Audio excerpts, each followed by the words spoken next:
Hi everyone, thanks for joining me for the full moon in Aquarius Psychic Astrology chart reading. I'm Vickie. This is the Rock and Roll Prophetess channel. If you've never seen my videos before, it is a Psychic Astrology reading. So if you're like, oh, charts, I can't get into this, this is too much astrology, hang in there because it will get psychic as it goes along more and more. I use this as kind of a jumping off point or even a scrying tool, you might say. And then if you are someone who is very strictly astrology is a science and there's no room for it's by the book, then maybe this isn't the forecast for you. Okay, so here we go. It is the full moon in Aquarius at 22 degrees Aquarius. Of course, oppose the sun at 22 Leo with Venus conjunction. So that's pretty sweet there. And then it looks like we've got a square over here to Vesta too. Well, let's look at this Leo stuff first here though. So, well, let's talk about Aquarius first. Aquarius is ruled by Uranus, and it's all about wanting to be free, wanting to be released, wanting to be unconventional, wanting to go to the next level. It rules astrology, it rules outer space, it rules scientific discoveries. So all of those things would possibly be highlighted at this time. But it's really activating all this Leo. The majority of with all these charts, and like the ingress charts that I'm offering again for the Libra ingress, charts are of a specific event, like your birth chart or this full moon chart. They are a spotlight or a snapshot of the energy at that time. So it's not just about where the moon is. All the other planets come into play. And in this chart, boy, there is such a party in Leo. We have Mercury, Sun, Venus, Juno, and Mars. So this is some love energy. Venus and Mars are in there in Leo. Juno is the, I think she's the queen of the gods, but I believe she has an association with love too. I always think of Juno as very much like a close sister to Venus, even though if that's not exactly correct in the mythology portion, but I think of her that way. She was very beautiful. She was the queen of the gods. Leo is the queen or the king of the jungle, you know, so there's this regal queen king thing. It's, you know, the Leo energy is prevalent, so the fun thing is still happening, you know, the emphasis on fun. But boy, could somebody fall in love. Could somebody fall in love unexpectedly, because Uranus, ruler of Aquarius, is out of the blue. You never saw it coming. You weren't even looking. I mean, love is really in the air at this time with the Sun conjunct Venus and then the Venus. It's the Sun conjunct Venus alone, if we just eliminate all the rest of this stuff, just look at this, that's not necessarily love. Well, any of it's not necessarily love, but that in particular, the exact conjunction at 22 degrees is with the Venus energy. You know, that's not necessarily love, but that is beautiful. It's beautiful energy. It's creativity. I'm hearing the word vitality. It has to do with children, fun, you know. This could be a magical time for creativity. If anybody has been suffering from any kind of creative block or feels kind of blocked, or, you know, it could just all fall in place. Uranus, you could just, the key to everything. Uranus could, they're here telling me, unlock the key to everything, you know. So if you've been hitting a wall with anything, and creativity and creative problem solving is not limited to the arts, although I know I do have a lot of people who are in the arts that watch these videos, but that, and I am too, you know, I'm coming from that artistic place too, but that's not necessarily, it's not limited to that in any way. What are you trying to, maybe you're trying to, how you're going to fix your porch or your deck, or, you know, how you're going to solve a problem at work, or some, you know, there's you know, there's just unlimited things of ways that we're creative every day, and we don't even think of it that way, you know. And we're creating our reality. You know, we're really creating our reality. Some of us could really have a big aha moment about that, like, wow, I totally made that happen. You know, hindsight's 2020, and I've had those many times. It's just like, oh, wow. Even if you don't believe in non-duality or any of that stuff, you don't have to go that deep. Just look at your role in things that have happened in your life, you know. You just see, like, looking back on it, again, the hindsight is 2020, and it's just like, oh, I set myself up for that. That's what I'm hearing, you know. I totally set myself up for that. as you grow older and wiser. And Uranus is one of the outer planets, and it used to be ruled by Saturn as well. Aquarius used to be ruled by Saturn, where the full moon is in Aquarius. And so it does rule, well, Saturn is the elder, but also Uranus is thinking, expanding your horizons, thinking bigger, thinking, expanding all the way out to the outer reaches of the universe and beyond. That's all Uranian energy. It's way out there.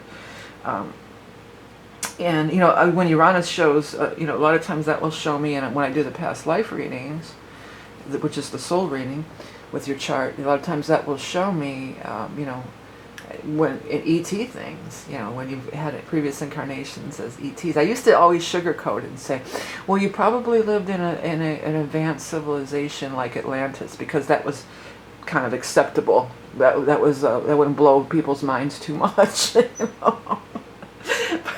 But now I'm just coming out and saying it. It's just like you've had a past life as another. But that's a different topic. But that's what Uranus is. Maybe at one time people could only comprehend, well, there were possibly, there's evidence of these advanced civilizations, the pyramids, and so we can get on board with that, But as we expand and as we go outer and outer and outer, we realize. I love that one little video or that little meme that goes around. It shows you are here, and then it shows the universe, and then it shows the galaxy, and then it shows, it keeps spanning, and we're just this tiny little speck. But at one time, we thought, that this was everything. So that's the Uranian energy. That's the Aquarian energy. That's the expansion of, expanding whatever it comes to, really. And it's expanding love and creativity. It's totally a get a download, aspect or event, get downloads. And you don't have to think, oh, they're coming from the aliens. It's not like that, I know some people still aren't really, there yet, but that's okay. But we get downloads from wherever, from sources that are more knowledgeable and more expanded than ourselves, or spirit guides, or angels, you could call it whatever you want to call it. Wherever your belief system lies, that doesn't really matter. But you could have an expansive aha moment. Maybe about, maybe how to build a better, mousetrap, or something having to do with fun and children. Maybe you're going to, have an idea if you have children or grandchildren. Maybe you're going to have an idea about how to, if there's been an issue, well, maybe I should try this approach. I should, or you have this realization, oh gosh, I remember when I was young and how I felt. There's these realizations and these connections and these cosmic awarenesses, what I'm hearing. What else is going on at the 20 degrees? Oh, it's all the Leo stuff. We had anything else at 22? Not really. Let me just check the, over here with the part of fortune. But the ruler, let's look at the ruler of the full moon. The ruler of the full moon is the planet of Uranus. It's at 6 degrees of Taurus. It's making a, is that a semi-sextile? It's making, an adjustment aspect to the Chiron. So this could totally be even our own childhood and the wounds that we suffered, and we could have some big awarenesses about that. And it's also Uranus, where did I see? Oh yeah, it's squaring with the Mercury. Back to the Leo energy. We got Uranus at 6 degrees, Mercury. That's a square. So, squaring with Mercury, unexpected news, unexpected contacts, unexpected invitations to go do fun stuff. Saying, hey, it could be last minute. You may have to drop everything and just go. So be open for that. Be open for some fun and excitement. That vibe is still prevailing. I know I talked a lot about that in the new one, but it's still prevalent. Look at this. And now with Venus right in there, this is some fun in the summertime for most people, for us Northern Hemisphere peeps up here. Fun in the summertime. I want to say blues. I don't know if that's even a thing. Yeah, it's also doing an inconjunct over here with the Ceres and Sagittarius. How we can nurture ourselves. How we can maybe put down responsibility. And, it's definitely a vibe of trying new things. While Jupiter's in Sagittarius, that's also conducive to expansion, trying new things, learning, going beyond your initial foundation. You know, so we're expanding beyond that. The part of fortune is conjunct Neptune too. Now, I accidentally left the part of fortune in these charts when I ran them for the year. But I think I might just keep up with that, because I think it was, you know, there are no accidents, as they say. So Neptune conjunct the part of fortune. So Neptune is all about spiritual awakening, dreams, mystical events, vibes, feeling, the water. This is fire and water. Must have made you their daughter. Oh, I won't sing it. You've got what it takes to make a grown man's heart break. I won't sing it because I got flagged a couple times for just singing one-liners. So unless somebody's just being a dick and turning me in, just to be real plain, or if YouTube's recognizing it and picking it up. At either rate, I'm not gonna try not to sing anymore. Okay, so yeah, Neptunian energy. Neptune rules music. Neptune rules acting and drama, theater. This is this stuff with all the Leo and then the part of fortune with the Neptune. That's definitely a vibe for like theater, acting, those type of vibrations. I'm seeing like a summer, you know, Shakespeare in the Park kind of vibe. Somebody might, or summer stock. I'm hearing for, it's all Northern Hemisphere people again, but I'm getting that vibe. You know, like somebody might, maybe you'll hear you got the part, or maybe you'll hear that, you know, it's going to get another run, extended run or something like that. You know, that could totally happen. Performance, Leo's performance, music. So all of these things are highlighted. Be a great time, even if that's not your thing, you know, maybe just to attend an event like that. Go see a play, go see some music, you know, go to a concert or something like that. Go see a show. Come and see the show. I'm hearing ELP's Carnival 9. Welcome back, my friends, to the show that never ends. We're so glad you could attend. Come inside, come inside. Soon the gypsy queen in a glaze of Vaseline will perform on guillotine. What a scene, what a scene. That's one of the best lines in music ever, rock music. Soon the gypsy queen in a glaze of Vaseline will perform on guillotine. What a scene, what a scene. Now that would be a scene, wouldn't it? Yeah, but come and see the show. Yeah, go see the show. And we don't want it to be come and see the show rubbernecking on some drama stuff, because that could be too with the Chiron too. Because people who lash out and want to create these big drama scenes and this big, you know, whatever, you know, stuff that I don't want to be around. You know, that they're wounded. That's why they act like that. You know, they're wounded. We're all wounded, but I feel like for the most part they're like just lashing out because of their woundedness, you know. So it could be that kind of show, but hopefully I'm not going to run into any of that, more of that. I really don't, you know, I don't vibe with that stuff. Anyhow, what else is happening in this bad boy? Saturn and Pluto, they're widening out a little bit. The Pluto is at 21 degrees, so again, that's like a semi-sextile or in Queen's Cux in conjunct. I don't know. It's one of these adjustment, I could never keep that stuff in my head, sorry. It's one of these adjustment layers. It looks like there's actually a yod from the Sun branching out between Neptune and the part of fortune and then the South Node and Pluto. But it comes back down to the Sun. That's the, I forget what you call it, but the most important part of the yod is where it exit point. I don't know if that's what it's called, but this is it, whatever. The Sun Venus. So it brings us back to the Sun Venus energy. Brings us back to dough. Dough. I was thinking doe or deer, but then when I said dough, I thought of Homer Simpson. Yeah, but yeah, that's the energy of the Sun and Venus. It's laughter, it's fun, it's children. This is, the Leo energy is super strong still. This is in opposition to that. New and exciting ways to have fun. Some people might think of a game, or think of an app that's a game, or think of a better way to play. Because I'm seeing, what is that, where they throw the bean bags with the boards and stuff? I keep wanting to call it hacky sack. But it's not at all. I don't know, somebody knows. Where the boards, and you got the holes in the boards, and you throw the bean bags. I can't think of the name of it. But I'm seeing that. That's what they're showing me. So maybe somebody's going to come up with some new variations on that game. You know, it's real popular. It could be a lot of things. So maybe they just showed me that, so I would say game. You know, but that's what I'm seeing. What's going on? Somebody's got a ladder outside the neighbor, right outside my window, the neighbor's house, sorry. Anyhow, back to this chart. I mean, let's just check this again. We got Jupiter square Neptune. That's an ongoing thing. Through dreams and intuition and mystical insights in dreams. And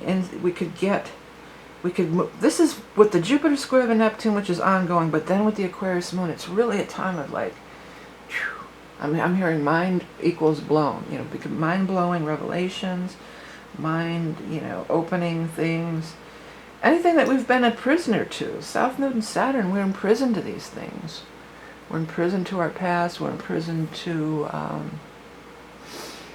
dramas and traumas and all sorts of stuff.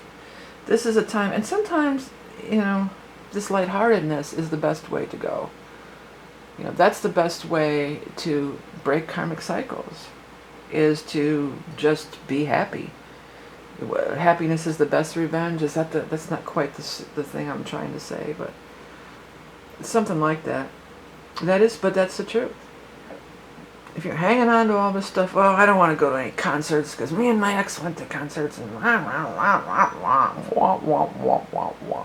Charlie Brown, you know, then so shall it be, you know, whatever attitude and reality that you're creating, you know, so shall it be. You proclaim it to be so, and it shall be so, you know. So be willing to do something on the spur of the moment. Be willing to just say, hey, yeah, let's go. Or you see some, let's go. That's going on right now. Let's just go. Or just go by yourself, even if you don't have anybody to go with, and meet new friends. Because after all, the Aquarius energy is the natural ruler of the 11th house, and that's friendships. That's the humankind thing. You know, the humanitarian. Aquarius energy is the humanitarian energy. But it's also connecting with 11th house energy, friends, making new friends and stuff like that. And what better time when Venus is with the Sun in Leo to make some new friends in the 5th house? I mean, yeah, that's definitely a time to make new friends and meet new people.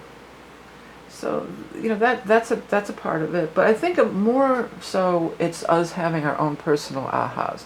I mean, there could be some major scientific breakthrough that does happen right now as far as the collective goes.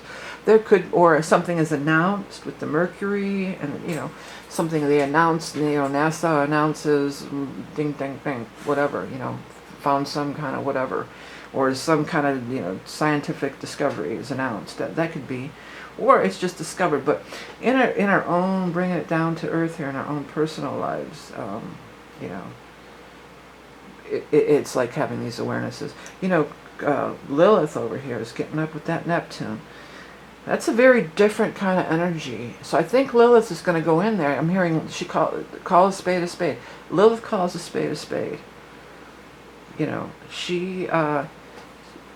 Lilith was not easily snowed, you know, was not easily fooled or whatever.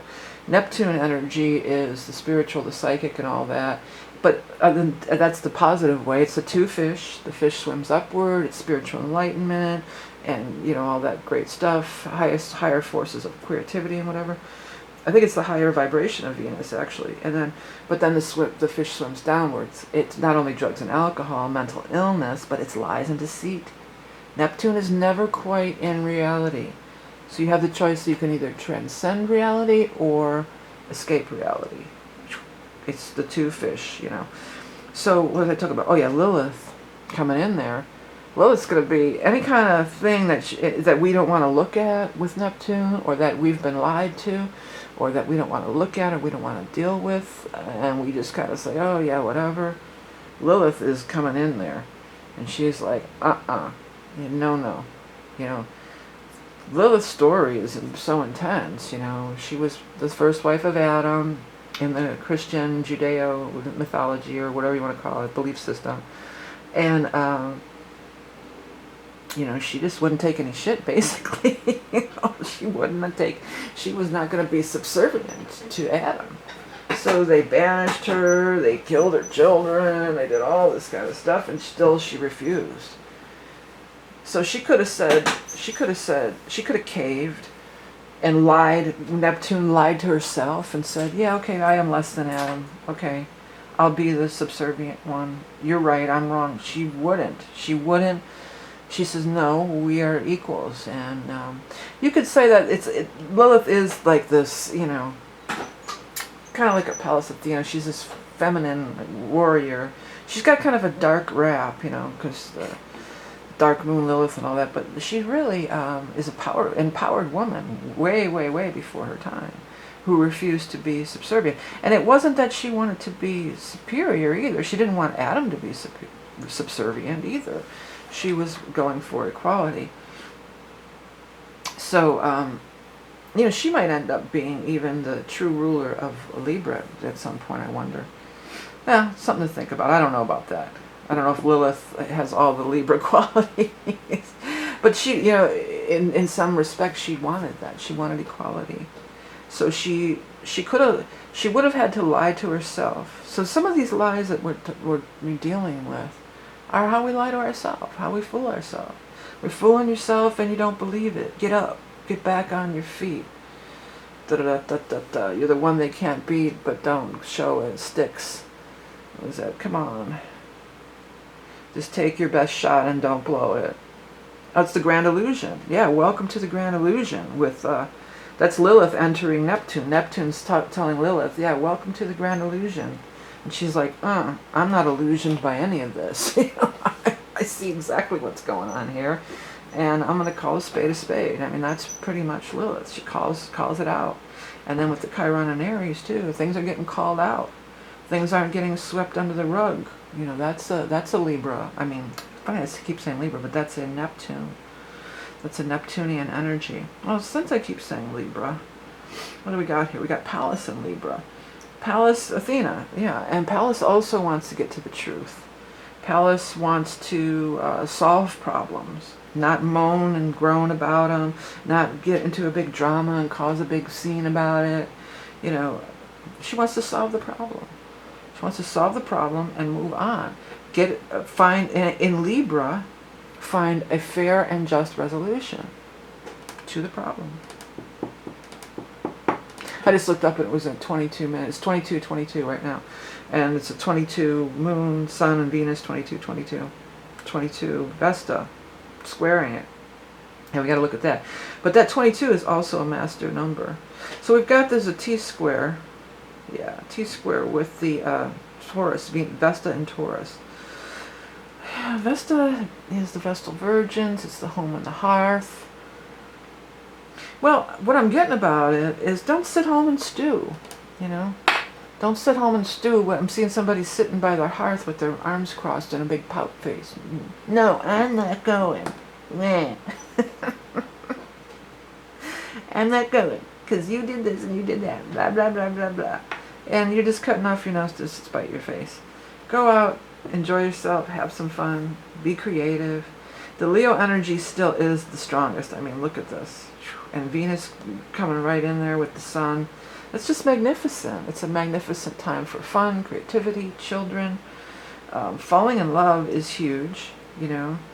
The old don't go out of the house with no makeup and sweatpants rule would apply. Even if you're just running to the corner or taking your garbage cans out, you know, at least run and brush through your hair or something, you know. Because that's when you're at least not even, if you're out there looking, when you're totally not thinking about it one bit, you know, and boom, that's when it's going to show up, you know, out of nowhere. Not when you're looking for it. With Uranus, everything's unexpected. I just picked up that for some people, this is going to be an idea might turn out to be a completely different idea. If you've been working on a creative project, that could even be like an app or anything. It doesn't have to be like, again, the arts, quote unquote. But if you're working on a project and it's just like you're trying to make it work, you could have these aha moments that could just skew you off in a completely different direction. You know, I'm feeling like that's going to happen for people. Like there's going to be like you're trying to, or maybe you're writing something and you're stuck in a plot. Well, what if this and this was part of the plot, and then this and this turns into this whole other story, you know? Or, you know, what if it had this function or feature, and then that function or feature turns into a completely different app or whatever, you know? That's going to happen. I'm feeling that pretty strong.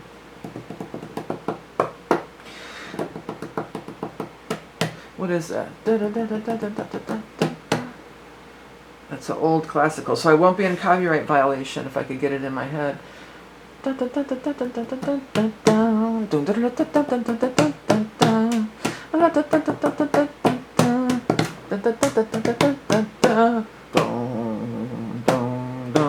like that. I don't know what that is, but that was coming through too, so if anybody knows the name of that, but that was coming through real strong just now.